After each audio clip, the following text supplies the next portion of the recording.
বিশ্বকাপের মঞ্চে ব্রাজিলের সামনে কি অপেক্ষা করছে এশিয়ার অন্যতম শক্তিশালী দল জাপান, নাকি শেষ মুহূর্তে বদলে যেতে পারে পুরো সমীকরণ?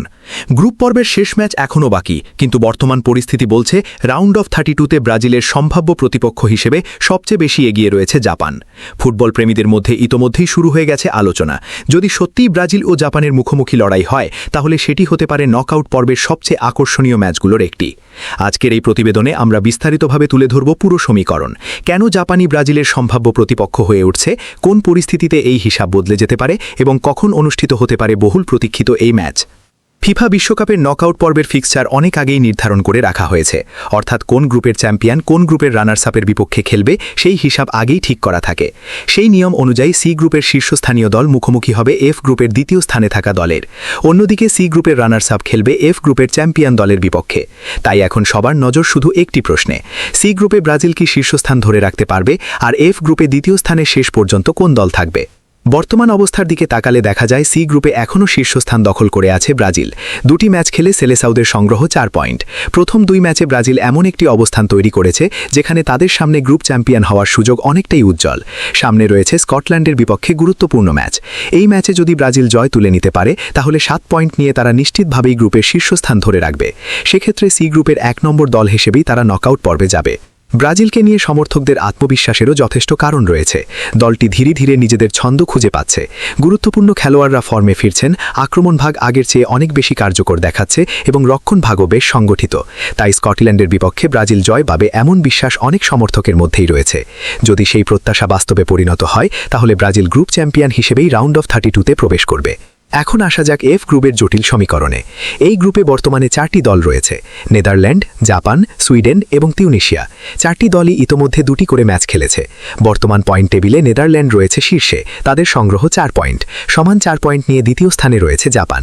3 পয়েন্ট নিয়ে তৃতীয় স্থানে অবস্থান করছে সুইডেন। আর 2টি ম্যাচ হেরে কোনো পয়েন্ট ছাড়াই তলানিতে রয়েছে তিউনিশিয়া।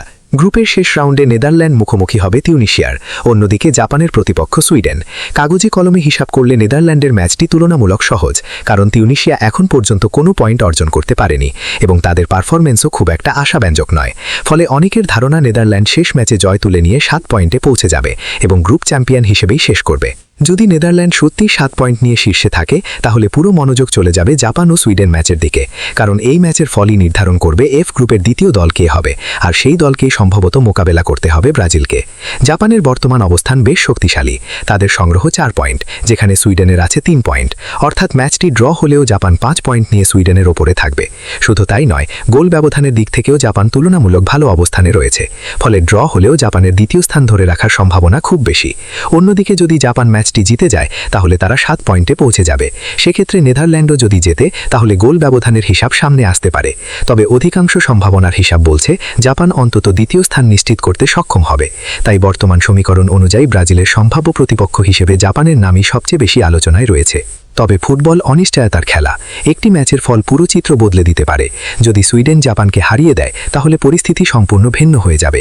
সেক্ষেত্রে সুইডেন 6 পয়েন্ট নিয়ে দ্বিতীয় স্থানে উঠে আসতে পারে এবং তখন ব্রাজিলের সম্ভাব্য প্রতিপক্ষ হয়ে যাবে সুইডেন। অর্থাৎ ব্রাজিল বনাম জাপান ম্যাচটি এখনও শতভাগ নিশ্চিত নয়, তবে বর্তমান অবস্থান এবং পরিসংখ্যানের ভিত্তিতে জাপানই সবচেয়ে সম্ভাব্য প্রতিপক্ষ। আর যদি সত্যি ব্রাজিল ও জাপানের মুখোমুখি লড়াই নিশ্চিত হয়, তাহলে ফুটবল প্রেমীরা দেখতে পাবেন 2 ভিন্ন ধাঁচের ফুটবলের সংঘর্ষ। একদিকে 5 বারের বিশ্ব চ্যাম্পিয়ন ব্রাজিল, যাদের পরিচয় আক্রমণাত্মক ও নান্দনিক ফুটবলে। অন্যদিকে জাপান, যারা শৃঙ্খলাবদ্ধ, দ্রুতগতির এবং দলগত ফুটবলের জন্য বিশ্বজুড়ে প্রশংসিত। সাম্প্রতিক বছরগুলোতে জাপান বারবার প্রমাণ করেছে যে তারা বড় দলগুলোর জন্য বড় হুমকি হয়ে উঠতে পারে। ফলে এই ম্যাচকে কোনোভাবেই সহজভাবে নেওয়ার সুযোগ থাকবে না। সম্ভাব্য সূচি অনুযায়ী ব্রাজিল যদি সি গ্রুপের শীর্ষস্থান ধরে রাখে এবং জাপান যদি এফ গ্রুপের দ্বিতীয় স্থান নিশ্চিত করে, তাহলে 2 দলের মধ্যকার রাউন্ড অফ 32 এর ম্যাচটি অনুষ্ঠিত হবে 29 জুন বাংলাদেশ সময় রাত 11টায়। এই ম্যাচ ঘিরে ইতোমধ্যেই সমর্থকদের মধ্যে ব্যাপক আগ্রহ তৈরি হয়েছে, কারণ নকআউট পর্বে একটি ভুলই বিদায়ের কারণ হতে পারে। আর নকআউট ম্যাচের সবচেয়ে বড় আকর্ষণ হলো এখানে কোনো দ্বিতীয় সুযোগ নেই। ম্যাচের নির্ধারিত 90 মিনিটে যদি 2 দল সমতায় থাকে, তাহলে খেলা গড়াবে অতিরিক্ত সময়। অতিরিক্ত 30 মিনিটেও যদি কোনো দল এগিয়ে যেতে না পারে, তাহলে বিজয়ী নির্ধারণের জন্য ম্যাচ যাবে টাইব্রেকারে। অর্থাৎ যে কোনো মূল্যে একটি দলকে জিততেই হবে। ড্র করে টুর্নামেন্টে টিকে থাকার কোনো সুযোগ নেই।